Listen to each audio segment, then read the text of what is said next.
നമസ്കാരം. ജൂൺ 4-ന് ലോക്സഭാ തെരഞ്ഞെടുപ്പിന്റെ റിസൾട്ട് പുറത്തു വരുമ്പോൾ സംഭവിക്കാൻ പോകുന്ന രണ്ട് കാര്യങ്ങൾ ഇതാണ്. ഒന്ന്, മലയാള മനോരമ എന്ന് പറയുന്ന പത്രവും മനോരമ ന്യൂസ് എന്ന് പറയുന്ന ചാനലും തകർന്നടിയും. ഒപ്പം കോൺഗ്രസ് എന്ന് പറയുന്ന പാർട്ടിയും കേരളത്തിൽ അമ്പേ പരാജയമായി മാറും. കോൺഗ്രസിന്റെ വലിയ ഒരു തകർച്ചയാകും കാണാൻ സാധിക്കുക.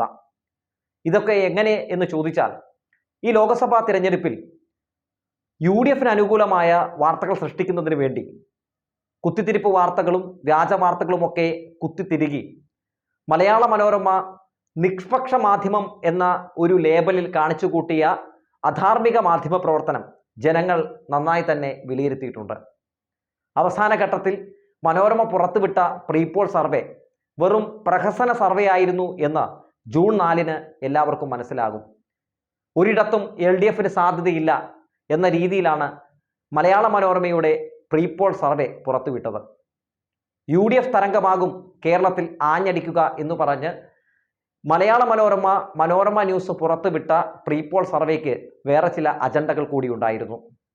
UDFന് ഇലക്ഷൻ സമയത്ത് മനോരമ പ്രവചിക്കുന്നു 20 ഇടങ്ങളിലും UDFന് സാധ്യത എന്ന് പൊക്കിപ്പിടിച്ച് വോട്ട് ബാങ്ക് ഉണ്ടാക്കുന്നതിന് വേണ്ടിയുള്ള ഒരു തന്ത്രം കൂടിയായിരുന്നു, ഒരു പ്രൊഡക്റ്റ് കൂടിയായിരുന്നു, ഒരു എലമെന്റ് കൂടിയായിരുന്നു ആ പ്രീപോൾ സർവേ.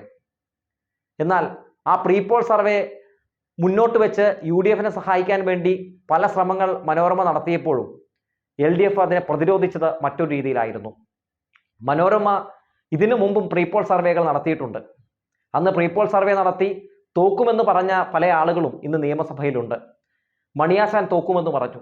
മണിയാശാൻ ഇന്ന് നിയമസഭയിലില്ലേ? അഹമ്മദ് ദേവർകോവിൽ 3-ാം സ്ഥാനത്ത് വരുമെന്ന് പറഞ്ഞു. അഹമ്മദ് ദേവർകോവിൽ മന്ത്രി വരെയായി.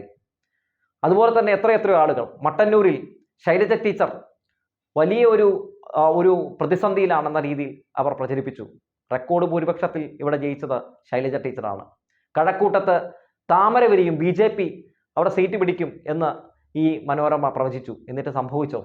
അതായത് മനോരമയുടെ പ്രീപോൾ സർവേകൾ വെറും പച്ചക്കള്ളമാണെന്നും UDFനെയും BJPയെയും ഒക്കെ സഹായിക്കുന്നതിന് വേണ്ടി ഇലക്ഷൻ സമയത്ത് അവർ ഇറക്കി വിടുന്ന വെറും ഗിമ്മിക്ക് നമ്പറാണെന്നും LDFന് ഈ ഇലക്ഷനിൽ തെളിയിക്കാൻ കഴിഞ്ഞു. അത് വളരെ വാസ്തവമായിരുന്നുവെന്ന് ജൂൺ 4-ന് റിസൾട്ട് പുറത്തു വരുമ്പോൾ എല്ലാവർക്കും മനസ്സിലാകും. മനോരമ ഇടതുപക്ഷ വിരുദ്ധത ഏറ്റവും കൂടുതൽ പ്രചരിപ്പിക്കുന്ന ഒരു മാധ്യമമാണെന്ന് ലോക്സഭാ തെരഞ്ഞെടുപ്പിന് മുമ്പ് തന്നെ എല്ലാവർക്കും അറിയാവുന്നതാണ്.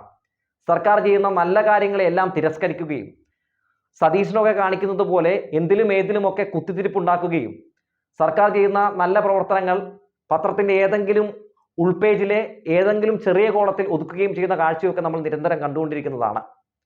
ഒരു വാർത്താ സമ്മേളനം നടത്തിയാൽ പലപ്പോഴും മന്ത്രിമാർക്ക് പൊക്കിപ്പിടിച്ച് വ്യാജ വാർത്ത എന്ന് പറഞ്ഞ് കാണിക്കാനുണ്ടാവുക മനോരമയിലെ വാർത്തയാണ്.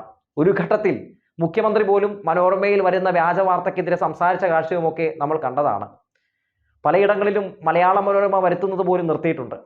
മനോരമയുടെ അന്തിച്ചർച്ച കാണാനോ അല്ലെങ്കിൽ മലയാള മനോരമ വായിക്കാനോ ഒന്നും ജനങ്ങൾക്ക് താല്പര്യമില്ലാതായി മാറിയിരിക്കുന്നു. പരസ്യമായി സമൂഹ മാധ്യമങ്ങളിൽ പോസ്റ്റ് ഇട്ടുകൊണ്ടും പ്രതിഷേധം രേഖപ്പെടുത്തിക്കൊണ്ടും മലയാള മനോരമയ്ക്കെതിരെ ഓരോ ദിവസവും ഓരോ ആളുകൾ രംഗത്ത് വന്നുകൊണ്ടിരിക്കുകയാണ്. അതുകൊണ്ടൊക്കെ തന്നെ ജൂൺ 4-ന് റിസൾട്ട് പുറത്തു വരുമ്പോൾ ഇവിടെ സംഭവിക്കാൻ പോകുന്നത് LDF തരംഗമാണ്. ആ LDF തരംഗം കോൺഗ്രസിനെയും ഈ പറയുന്ന പോലെ മനോരമയെയും ഇല്ലാതാക്കി കളയും. കോൺഗ്രസ് പറയുന്ന എല്ലാ പച്ചക്കള്ളങ്ങളും അതേപടി അച്ചടിച്ചു വിടുന്ന മനോരമയ്ക്ക് അത് വല്ലാത്ത രീതിയിലുള്ള തിരിച്ചടിയാകും. ഈ ലോക്സഭാ തെരഞ്ഞെടുപ്പിൽ 20 സീറ്റും തൂത്തുവാരുമെന്നാണല്ലോ സതീശൻ പറഞ്ഞത്. 20 സീറ്റും തൂത്തുവാരുമെന്നാണല്ലോ സുധാകരൻ പറഞ്ഞത്. അതുകൊണ്ട് 20 സീറ്റും UDFന് തൂത്തുവാരാൻ കഴിഞ്ഞില്ലെങ്കിൽ, അല്ലെങ്കിൽ UDFന്റെ കയ്യിലുള്ള സീറ്റുകൾ LDF പിടിച്ചടക്കുന്ന സാഹചര്യം ഉണ്ടായാൽ പിന്നെ ഇവിടെ കോൺഗ്രസ് എന്ന് പറയുന്ന പ്രസ്ഥാനമില്ല. സതീശനും സുധാകരനുമൊക്കെ മാധ്യമങ്ങളുടെ മുമ്പിൽ വന്ന് പഴയതുപോലെ കുത്തിത്തിരിപ്പോ പച്ചക്കള്ളമോ പ്രചരിപ്പിക്കാൻ കഴിയില്ല. അമ്മാതിരി പച്ചക്കള്ളങ്ങളല്ലേ ഈ സമൂഹത്തോട്, ജനങ്ങളോട് അവർ പറഞ്ഞു വെച്ചത്. ഇവിടെ വലിയ രീതിയിലുള്ള സർക്കാർ വിരുദ്ധത നിഴലിക്കുന്നുണ്ട്, ഇവിടെ വലിയ രീതിയിലുള്ള സർക്കാർ വിരുദ്ധത നിഴലിക്കുന്നുണ്ട് എന്ന രീതിയിലൊക്കെ ആയിരുന്നല്ലോ ഇവരുടെ പ്രചാരണ പരിപാടികൾ. എന്നാൽ പോളിംഗ് ശതമാനങ്ങൾ എടുത്ത് പരിശോധിക്കുമ്പോൾ, ബൂത്ത് തല കണക്കുകൾ എടുത്ത് പരിശോധിക്കുമ്പോൾ ഇതൊന്നും സംഭവിച്ചിട്ടില്ല. LDF സർക്കാർ ജനങ്ങൾക്കൊപ്പമാണ് നിന്നത് എന്ന സത്യം പുറത്തു വരികയാണ്. പൗരത്വ ഭേദഗതി നിയമത്തിലാണെങ്കിലും, ഇലക്ട്രൽ ബോണ്ട് വിഷയത്തിലാണെങ്കിലും, മണിപ്പൂർ വിഷയത്തിലാണെങ്കിലും ഒക്കെ BJPയെ പോലെ തന്നെ പ്രതിസ്ഥാനത്ത് നിൽക്കുന്ന ഒരു പാർട്ടിയാണ് UDF. ജനങ്ങൾ ഇതൊക്കെ വളരെ വ്യക്തമായി തന്നെ വിശകലനം ചെയ്തിട്ടുണ്ട്, വിലയിരുത്തിയിട്ടുണ്ട്. ഈ ലോക്സഭാ തെരഞ്ഞെടുപ്പിൽ പ്രതിഫലിക്കാൻ പോകുന്ന റിസൾട്ട് ഇനി കോൺഗ്രസിന് വരാൻ പോകുന്ന തെരഞ്ഞെടുപ്പുകളിൽ അത് ദാരുണമായ ഒരു പരാജയമാകും ഏറ്റുവാങ്ങുക എന്നൊരു മുന്നറിയിപ്പ് കൂടി കൊടുക്കുന്ന റിസൾട്ട് ആയിരിക്കും. ഈ ലോക്സഭാ തെരഞ്ഞെടുപ്പ് നടക്കുന്നതിന് കുറച്ച് നാളുകൾക്ക് മുമ്പാണല്ലോ, കുറച്ച് ദിവസങ്ങൾക്ക് മുമ്പാണല്ലോ ഈ പറയുന്നത് പോലെ ഉപതെരഞ്ഞെടുപ്പുകളുടെ റിസൾട്ടുകൾ പുറത്തു വന്നത്. എല്ലായിടങ്ങളിലും നമ്മൾ എന്താണ് കണ്ടത്? പല തദ്ദേശ സ്വയംഭരണ സ്ഥാപനങ്ങളിലും നടന്ന ഉപതെരഞ്ഞെടുപ്പുകളിൽ LDFന്റെ വലിയ തരംഗമാണ് കണ്ടത്. ഒപ്പം UDFന്റെ പല പഞ്ചായത്തുകളും പിടിച്ചടക്കുന്ന സാഹചര്യം നമ്മൾ കണ്ടു, പല വാർഡുകളും പിടിച്ചടക്കുന്ന സാഹചര്യം കണ്ടു. അപ്പോൾ ഇതൊക്കെ സൂചിപ്പിക്കുന്നത് വരാൻ പോകുന്ന ലോക്സഭാ തെരഞ്ഞെടുപ്പ് LDF തരംഗം എന്നത് തന്നെയായിരുന്നു. അത് ശരിവെക്കുന്ന രീതിയിലുള്ള ഒരു റിസൾട്ട് തന്നെയാകും ജൂൺ 4 പുറത്തു വരിക. അങ്ങനെ പുറത്തു വരുമ്പോൾ മനോരമ മാത്രമല്ല, സതീശൻ, സുധാകരൻ ഇവരെയൊക്കെ സംബന്ധിച്ച് ഇവരിലൊക്കെ പ്രവർത്തകർക്കുള്ള വിശ്വാസം കൂടി നഷ്ടപ്പെടും, ജനങ്ങൾക്കുള്ള വിശ്വാസം കൂടി നഷ്ടപ്പെടുകയാണ്. കെ സുധാകരനാണ് കണ്ണൂരിലെ സ്ഥാനാർത്ഥി. കണ്ണൂരിൽ സുധാകരന് ജയിക്കാൻ കഴിഞ്ഞില്ലെങ്കിൽ, ഒരു ലോക്സഭാ മണ്ഡലത്തിൽ പോലും ഒരു പാർട്ടിയുടെ അധ്യക്ഷന് ജയിക്കാൻ കഴിഞ്ഞില്ലെങ്കിൽ പിന്നെ അയാൾ ലോക തോൽവിയാണെന്ന് ആർക്കും ഉറപ്പിച്ച് പറയാൻ കഴിയും. അങ്ങനെ കെ സുധാകരൻ തോക്കുമ്പോൾ മാധ്യമങ്ങൾക്ക് കോൺഗ്രസ് തോറ്റു എന്ന് പറഞ്ഞ് വാർത്ത കൊടുക്കാം. കെ സുധാകരൻ തോക്കുന്ന സാഹചര്യം ഉണ്ടായാൽ പ്രവർത്തകരുടെ, നേതാക്കളുടെയൊക്കെ ആത്മവീര്യം തകർക്കുന്ന ഒന്ന് തന്നെയായി മാറും. അത് കണ്ണൂരിൽ സംഭവിക്കുമെന്ന കാര്യത്തിൽ ഒരു സംശയവും വേണ്ട. കണ്ണൂരിൽ അത് സംഭവിക്കുമെന്ന് അഭിപ്രായ സർവേകളിലും പ്രീപോൾ സർവേകളിലും ഒക്കെ ഉറപ്പിച്ച് പറയുന്നുമുണ്ട്.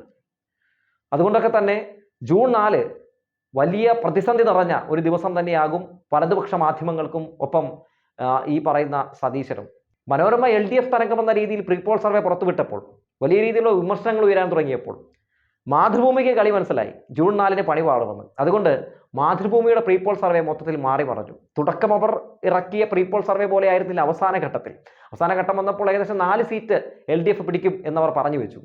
കാരണം ഇനി ജൂൺ 4 LDF തരംഗം വന്നാലും ഇവർക്ക് പറയാം ആ തരംഗം ആഞ്ഞടിച്ചതാണ്. പക്ഷേ മനോരമ എന്ത് പറഞ്ഞ് പിടിച്ചു നിൽക്കും? മനോരമയ്ക്ക് പിടിച്ചു നിൽക്കാനേ കഴിയില്ല. എന്തായാലും ലോക്സഭാ തെരഞ്ഞെടുപ്പുകൾ വരുമ്പോൾ മാധ്യമങ്ങളുടെ ശരിയായിട്ടുള്ള ഒരു രാഷ്ട്രീയം എന്താണെന്നും എത്രത്തോളം ഇവർ നിഷ്പക്ഷത ഇല്ലാത്തവരാണെന്നും ഒക്കെ നമുക്ക് മനസ്സിലാക്കാൻ സാധിക്കുന്നുണ്ട്. അന്തിച്ചർച്ചയൊന്നും കാണാൻ ഒരു മനുഷ്യനുമില്ലാത്ത അവസ്ഥയായി. അന്തിച്ചർച്ച എന്ന് പറഞ്ഞാൽ ഒരു പക്ഷത്തിന്റെ പക്ഷം പിടിച്ചു മാത്രം, അതായത് വലതുപക്ഷത്തിന്റെ പക്ഷം പിടിച്ചു മാത്രം നടത്തുന്ന ചർച്ചയായി മാറിയിട്ടുണ്ട്. അതുകൊണ്ടൊക്കെ തന്നെ അന്തിച്ചർച്ച ഒന്നും ആരും കാണാത്ത സാഹചര്യം, റേറ്റിംഗ് തകരുന്ന സാഹചര്യം, ഇതൊക്കെ സംഭവിച്ചുകൊണ്ടിരിക്കുകയാണ്.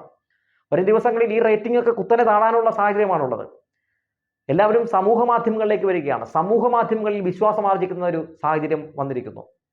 അതായത് ഇത്തരത്തിലുള്ള പ്രമുഖ മാധ്യമങ്ങൾ പടച്ചുവിടുന്ന പച്ചക്കള്ളങ്ങൾ മുഴുവൻ പൊളിച്ചടക്കപ്പെടുന്നത് ഇത്തരം പ്ലാറ്റ്ഫോമുകളിലാണ്. അതുകൊണ്ട് ജനങ്ങൾക്ക് വിശ്വാസം ഇപ്പോൾ ഇത്തരം പ്ലാറ്റ്ഫോമിലാണ്. അന്തിച്ചർച്ചയിലോ അല്ലെങ്കിൽ ഇവർ പടച്ചുവിടുന്ന വാർത്തയിലോ ഒന്നും ഒരു വിശ്വാസമില്ല. അതുകൊണ്ടൊക്കെ തന്നെ ലോക്സഭാ തെരഞ്ഞെടുപ്പിന്റെ റിസൾട്ട് വരുമ്പോൾ ഇവിടുത്തെ പ്രമുഖ മാധ്യമങ്ങൾ മൂക്കുകുത്തി വീഴും. ഒപ്പം ചില ഹാഷ്മി മാപ്രകളുടെയും പരാജയം കൂടിയാകും, തിരിച്ചടി കൂടിയാകും എന്ന കാര്യത്തിൽ ഒരു സംശയവും വേണ്ട.